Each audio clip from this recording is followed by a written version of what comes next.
Hello, and welcome to episode 5 of the Life and Finances Together podcast. I am your host, Chelsea Stino, and I am here today with our senior financial professional, Roger David, and our special guest, Caitlin Hopkins of Blodgett St. one of our charitable partners in the community. We'll be talking more about what's going on around us and how we stay involved and connected right here in West Michigan. So welcome, Caitlin. We're excited to learn more and share a little bit, right, Roger? You began this connection for us based on your own experience. The only exposure that I had as a child, and it was an emotional thing that I still remember to this day, where I was in grade school at Kent Hills Elementary School here in Grand Rapids, and we had kids that had come to the school from St. John's home. And that's what I just remember that. And it was something at 7 or 8 years old where you're a young child and somebody comes in, it's a new kid in school for the beginning of the year, and all of a sudden you realize, well, they didn't have a mom and dad. And you're thinking, well, as a young child, I still kind of tear up with this. And you're thinking, well, how can that be? What is this? What is this thing that I've never been, confronted with in my whole life? But I'll never forget when we had these new children coming from St. John's home, where, you get to learn a little bit about their story. Yeah. And even the teacher, they kind of filled us in and let us know, hey, this is what's going on today, and this is the new student and educating us young children. We're so happy to have you here, but it's that mission. It's that taking care of children who can't necessarily overcome, right. The deal that they've been dealt. Yeah. And what you do that we think is just so important. So, Caitlin, if you could please tell us a bit more about the history of Blodgett St. John's and how you serve the community and the children in need here in West Michigan. I would love to. These stories, the ones you're telling me, these emotional stories, they just bring me so much pride because it shows the history of these two organizations. And I say two only because I think your story also highlights a particular unique challenge that we have in trying to explain who we are. So Blodgett St. John's, which we use the name DABSJ, bit of a mouthful, and it's because the emotional response you had to the St. John's home is matched with an emotional response that people have to DA Blodgett for Children. So these two organizations, both surprisingly and not surprisingly, were founded in 1887 out of a need for caring for children during a pandemic, which we all are very familiar with right now. So they both had a long history of caring for children in West Michigan, very local. And then as they continued to learn about how to do that best, from the start, they both were asylums, is what they were called, or orphanages, big, gigantic buildings filled with children being taken care of by community members. On the St. John's side, that was the Dominican sisters. At the DA Blodgett for Children side, that was just community members caring for these children. So throughout the 1900s, you see that process as we learn, as studies have come out of what's best for the children, they've evolved. And as they evolved closer together in many ways. And to make a long story short, in 2010, after many years of partnership, these two organizations actually merged. So you get that name, Blodgett St. John's. So it's oftentimes I'm bringing up to speed folks who have a one part of the story, and that's understandable because it's a big part. St. John's home, what it accomplished in its residential treatment, was a huge part of our history. DA Blodgett, what it accomplished with caring for the whole, even honestly doing statewide programs and doing things like Big Brothers Big Sisters, was a huge story. So both of them coming together is kind of monumental, and it honestly speaks to what we have a unique ability to do as DABSJ. We are able to do what we call the continuum of care, and we're hyper-focused on local with some programs that do statewide initiatives. So when I say the continuum of care, what we mean there is, of course, we do foster and adoption care, but we also do a program called Family Preservation, which focuses on behavioral health, child psychiatry, and those sorts of programs that you're talking about in schools. And then on top of all of that, we also have our residential treatment. The residential treatment are technically children in the foster care program for the most part, but they live with us on campus. So that is the continuum. It's about meeting families, children and families, where they need us to meet them. And that might be with a family that is still the birth family, a child who's in their birth family scenario, and you're helping them with behavioral health. But it also could mean a situation where for foster care, they are being removed from their birth family for a period of time so that we can reestablish healthy strategies to try to reunify them together. And in some cases, it means adoption, because if the parental rights were terminated, it means adoption. But when you look at the numbers, the vast majority of what we're doing is being in the community, trying to prevent adoption. So when you look at the most traumatic experiences for children, it's being removed from things that they know and people that they know and communities they're accustomed to, and being entered into a whole different experience, or in some cases being, you would want to avoid children feeling institutionalized, right? So when you look at our numbers, the highest level of children, the highest number of children served is in services where they're with their families. And So then you go down to it's so much more Yeah. than what I remember Yeah. with St. John's Home. I think it was over on Leonard Street. Yeah, Where absolutely. you think, and I don't even know if it's the right word to even say it, it's an orphanage, but Yeah, remember, it was, yeah. those are as a young child, you're like, well, those were the kids stay that Right. don't have a mom and a dad, right? And that's all I really knew, really up until last week. We got to meet with you and learn about your wonderful building and Right. the new facilities that you have and the capabilities that you have. It was so much more than what I thought we were walking into Right. before last week. We would love to hear more about your new building and your campus and how that impressive large-scale project became a reality. Honestly, in many ways, I like to say it's 100 years worth of dreaming, right? We're Yeah, over 100 years right. of being in this. How do we support families, whether they're still together or whether it's a foster family or an adoptive family or any of that? And you sort of dream up, like, it would be really great if we have kids living on campus, if they were able in the wintertime to blow off steam in a gym. Right. It would be really great that if you're coming for a family visitation and you are seeing your child who has not been living with you temporarily, if you guys can do something other than sitting in a conference room staring at each other, if you could do art, if you could be on a playground, if you could, again, be in a gym. I highlight the gym because that was the biggest investment of the new building, and we really, It was really nice. loved it. It was a nice kind gym. of a magical space. So yes, this new building makes, honestly, from my perspective of where I've started with the organization, it makes everything possible. It opens a door into a future that makes so much programming possible for us that just simply wouldn't. What this building has, so we've consolidated because of the expansiveness of our programs and the two different organizations coming together. There were a number of different office buildings that we worked out of. So all of that got consolidated. So we're here. We're in one, not here, but we're right down the street. We're all in one spot. So it's all of the administrative support is in one building with the programs team is there. To be honest, though, a lot of our family support service staff is in schools, so we have touchdown spaces for them. There's conference rooms where people can gather and have trainings. We can do our foster care trainings for families that are interested in foster care. The gym and the campus itself, the proximity to our NAP campus makes a lot of continuity possible that was never possible before, and our culture has become unified in a way that was never possible before either. So you find a lot more cross-departmental collaboration happening, and we just 3 weeks ago had a back-to-school bash for any families that have adopted or is in a foster family situation. That's the one program that serves the entirety of the state funded.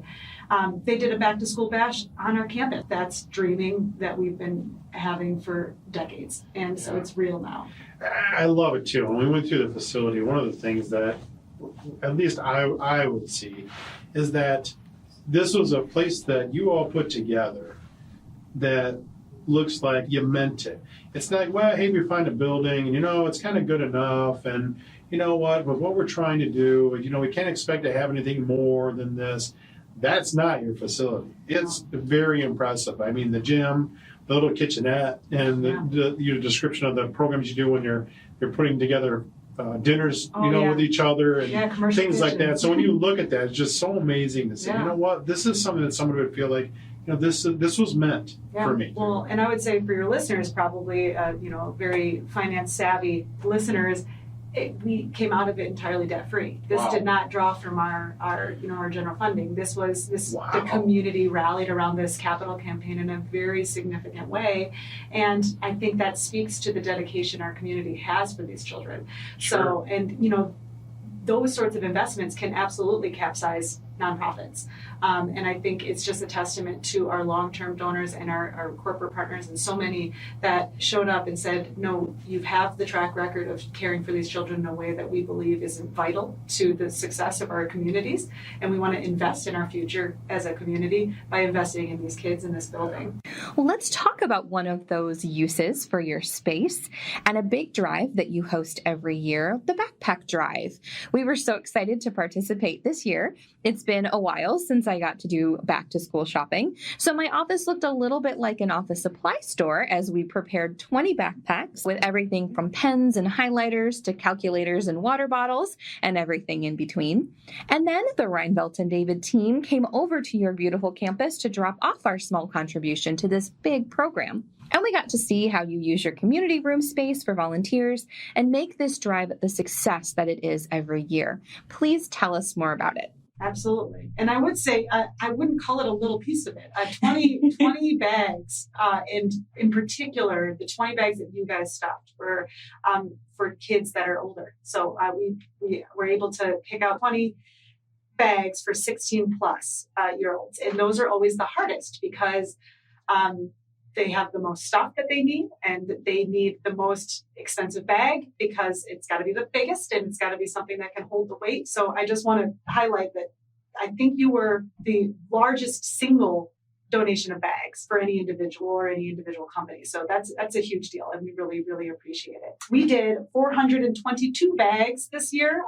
That's up from last year. Last year it was honestly just shy of 300. There was a few pieces to that I think I want to highlight. It's the building. We opened in May of last year. The ribbon cutting was on August 10th, and the bags that we were delivering to caseworkers were on August 13th. So last year was limited in its capacity because of a brand new building and also just everyone sort of getting settled. And we've been able to expand our programs in the last year. And so seeing 422 bags is just brings so much joy to my heart. And honestly, 30 of those were just added this week because we had capacity, once again, both in volunteers and in supplies. So on a broad strokes, what the Backpack Drive does, our staff is composed of people who handle clients in a variety of our programs. So they are the ones working with families directly, and they're able to identify if there are financial barriers to these children starting off the school year with everything that they need.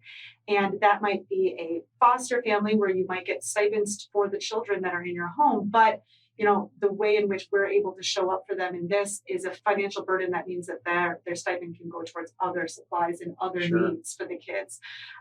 And so this is a way in which we can alleviate some of that financial burden on those families, but also on families like in our family support services are very often experiencing a lot of financial burdens. And so we are able to meet with them and say, this is a piece that we can support. The community can support you in this way.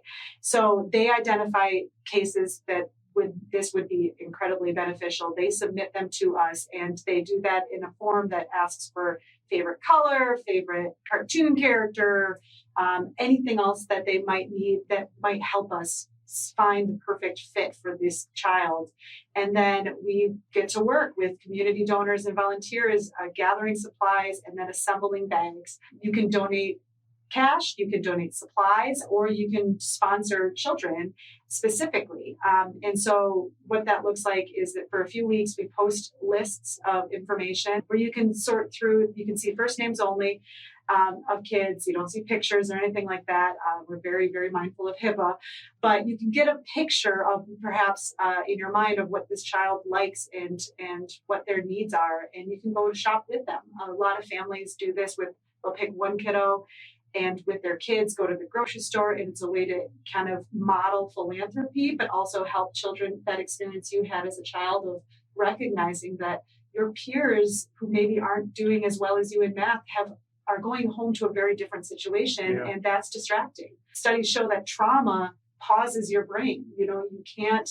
Sometimes you cannot perform as well in school if you've experienced trauma, just simply because you are in fight or flight. So, when we look at school, it makes people feel like they have to measure up, but you're not being provided with all the same experiences and able to measure up equally. So school supplies really, truly help.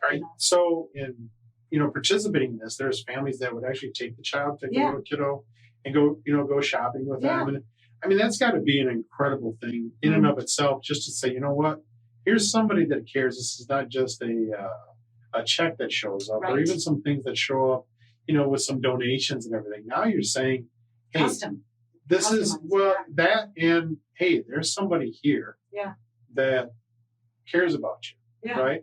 I mean, you're special to them. Yes, and I think the word that we use a lot around our office, but in particular this year for the backpack drive, is you're starting this child out not just with a nice backpack or that it's going to last them their year, but you're starting them out with hope, and hope that their situation can be improved, and hope that whatever it is that they've internalized about their value is that might be wrong. I have value, and I do deserve to succeed, and I can succeed, and people care. So, and I think one piece of that, asked donors to include a note, which your team did really well, with just first names like, hey, we're rooting for you. There's a really cute poem that you all wrote on your notes, which I loved. That's Chelsea. That's Chelsea's special touch to that. So for the others, we had park parties. We're out in Garfield Park doing park parties weekly, and we had little notes that community members could write. And oh my goodness, the kids writing to other kids, writing to their peers.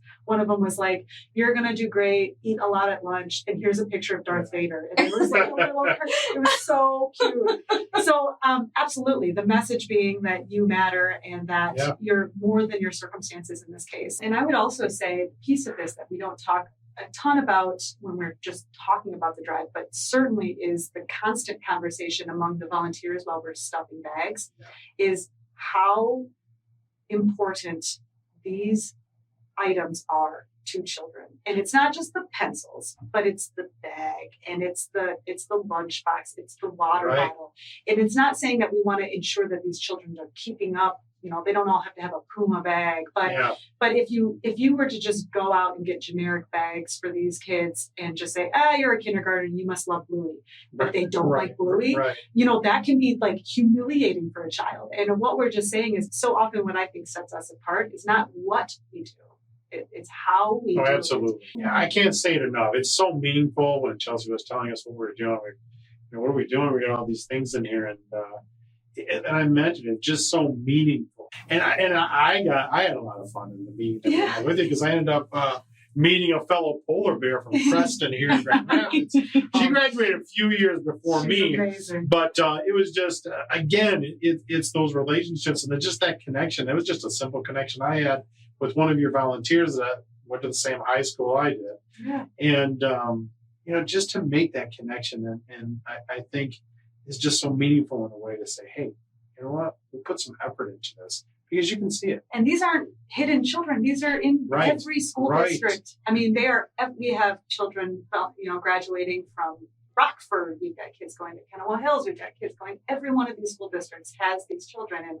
And that's, I think, somewhat part of the problem is people think, oh, it's not in my school. And you're like, absolutely. These children are being supported across all of our county and our entire region. So we want to be able to make sure that they're taken care of well. You've been working on a new take on a very special volunteer opportunity, one the Reinfeldt and David team and our client volunteers are excited to be a part of. It's called Wrapped in Hope, and you're going to be offering companies and individuals the chance to wrap holiday gifts for the children and families you support. When does this campaign kick off, and how can folks get involved? The holiday gift drive itself is not new. It has been around forever in both sides of the program. What is new is, again, just to keep pointing towards it, is the building. For many years, community donors would sponsor families and or children and then bring wrapped gifts for us. We would take those wrapped gifts and immediately sort them, organize them by staff. Staff would take them to the homes. That was because we had a very small building and we were across multiple buildings, and the influx of gifts and everything like that, we just needed a quick turnaround.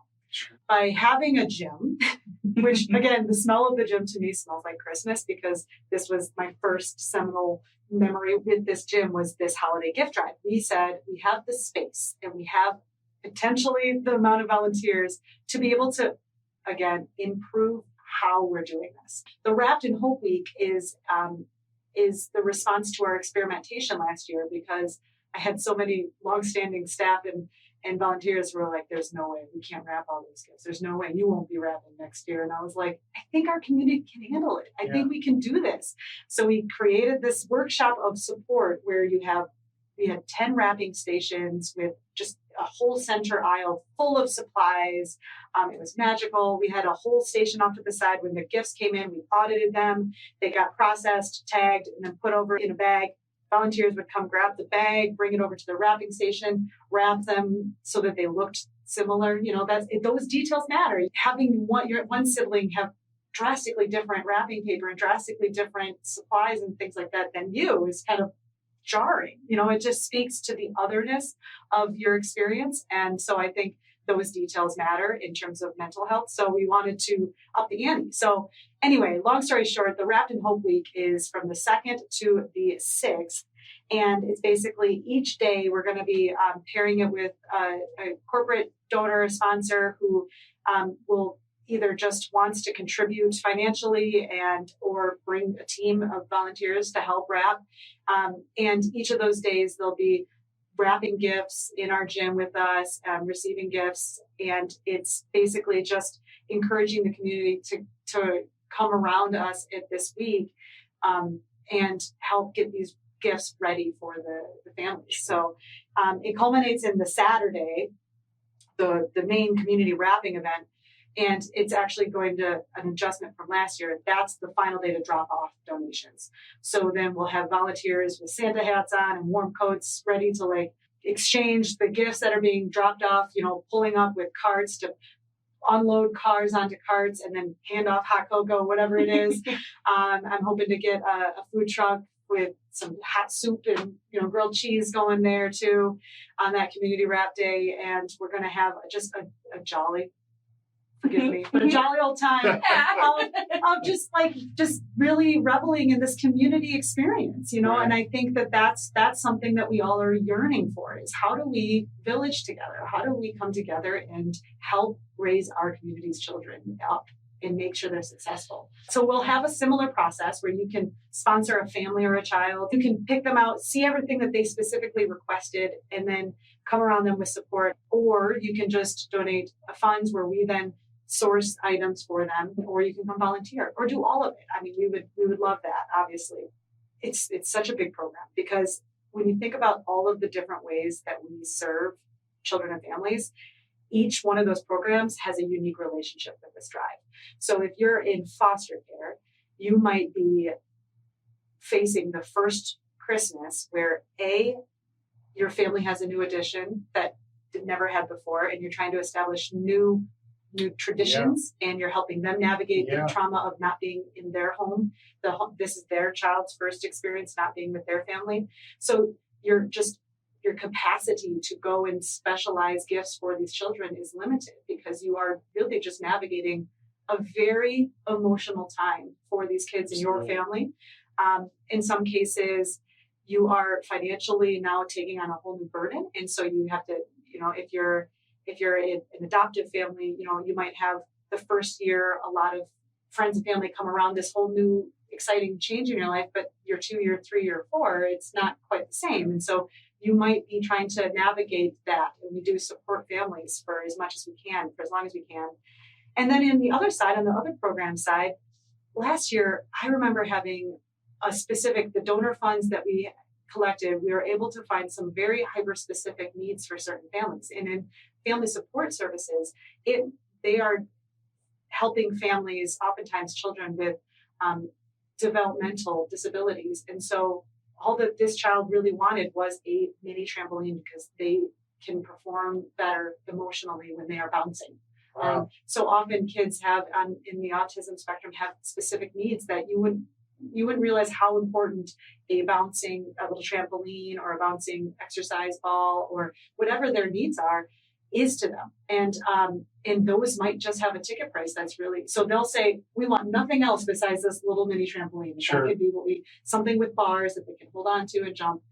And so it's that, you start, they might be able to find something from a store where they can afford some gifts, but not that one big ticket item. And that big ticket item means all the difference in the world. And this is the thing that just makes me so emotional about this thing. If you can make a difference, people think, well, how can I make a difference? Well, you're making a difference on a very large scale. I mean, all of us can make a difference on even a small scale. Yeah. That gift was someone that they wanted. Yeah. Right? Someone that's just near and dear to them. We might not think twice about it. Right. But they're going to probably remember that. Oh, yeah. For the rest of their life. Because we all have stories of that as children. Oh, I remember when I opened this incredible gift that my parents got, and now all of a sudden this thing comes from maybe somebody that's unknown. Right? Oh, yeah. I mean, what an impact that you can make. It's just incredible. And again, you can't get volunteers. Well, if anybody's watching this podcast, hey, you know what? Hey, give them the day off, right? The 2nd to the 6th in December. And hey, give them the day off, give them the afternoon off. I know we're going to do this, to help you with this mission. And that this really is this effort of care that you're providing to them, to understand everything that you're doing.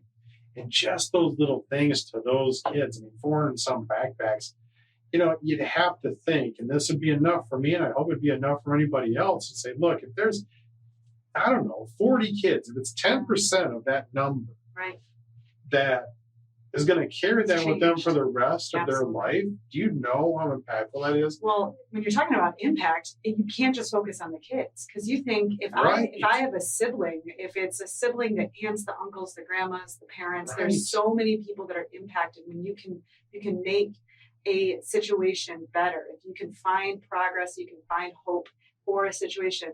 There are so many people impacted. Whenever there's one, you can think of if someone in your family had a traumatic moment recently, it impacts you. I love that you said that, because as a parent, even when you don't have these challenges, think, am I doing everything right? Right. Am I doing what? Yeah. Is it my fault? Yeah.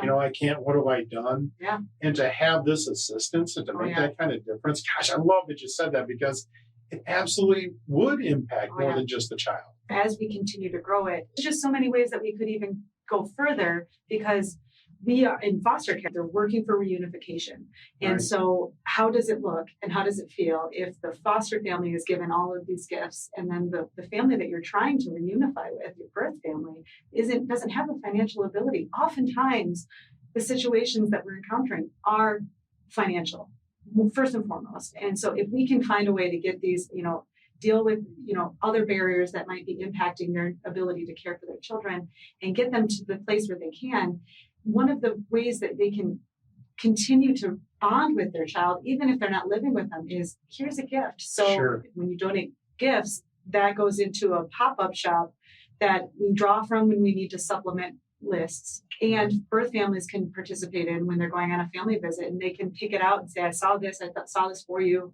Then during their family visit, they can open it with their child. Yeah. And there was, 61 clients last year that was impossible for them, but it was a small shop. So this year we're expanding that and making that a possibility.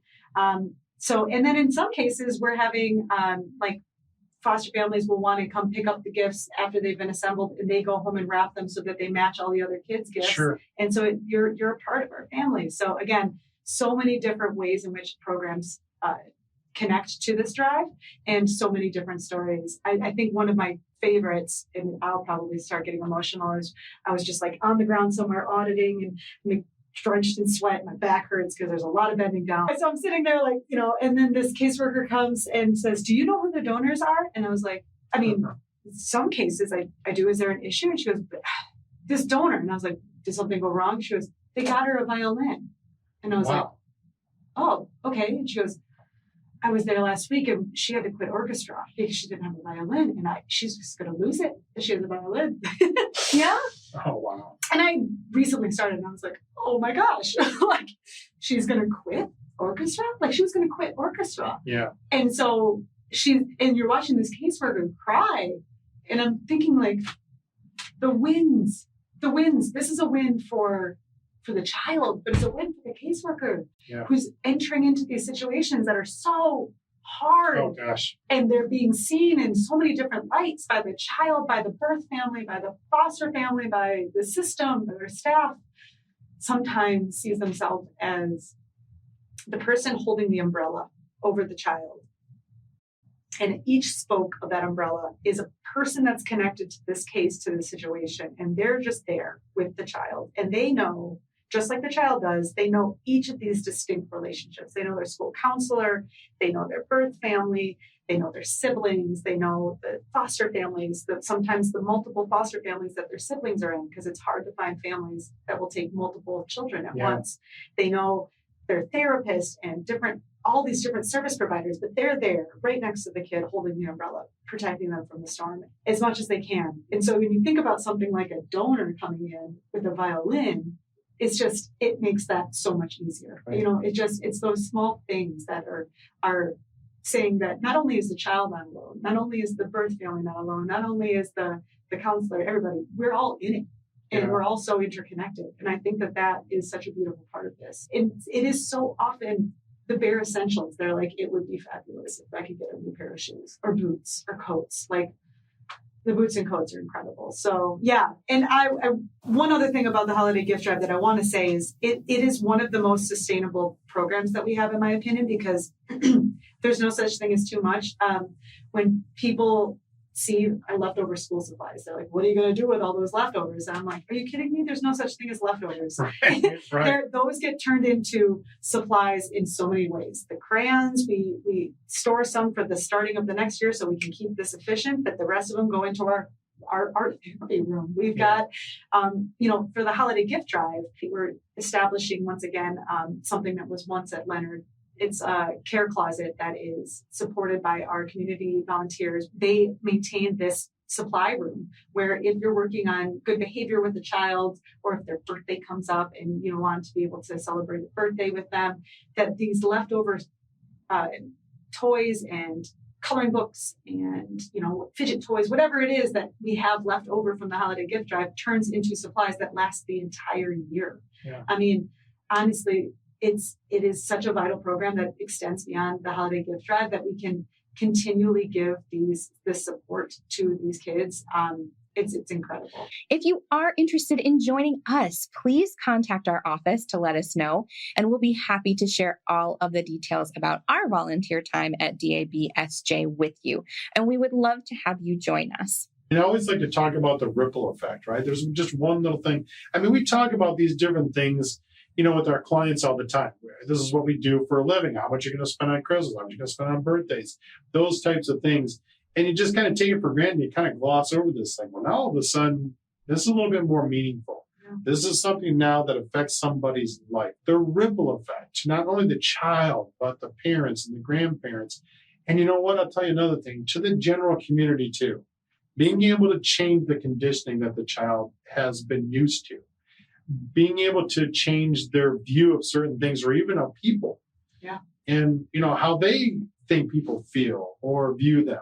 I mean, we're so thankful for what you're doing, and anything that we can do to help. Absolutely. We're here to help. We appreciate that. And it's truly a joy. It really is. And if you ever have any interest in fostering or adoption, we have a monthly meeting at our building where we just talk about it. It's not like we're not like signing you up. You don't leave with a child, I promise you.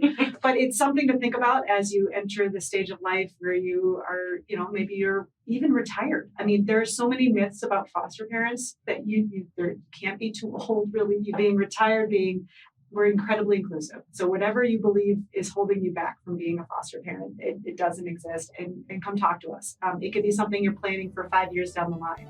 I would love to say that there won't be need at that point, but it is something that we would love to have families that are able to come in and take care of these kids and hopefully reunify them with their families. Thanks so much for watching, for listening, and for learning more about DA Blodgett St. John's with us today. If you have any questions about our team, our services, or finances in general, please check out our website. That's reinveltdavid.com. Give us a call, send us an email, and of course, please like and subscribe to our podcast and stay tuned for the next episode. This podcast is for entertainment and educational purposes only and is not intended as personal financial advice. Before making any financial decision, please do your own research and consult a financial advisor as needed.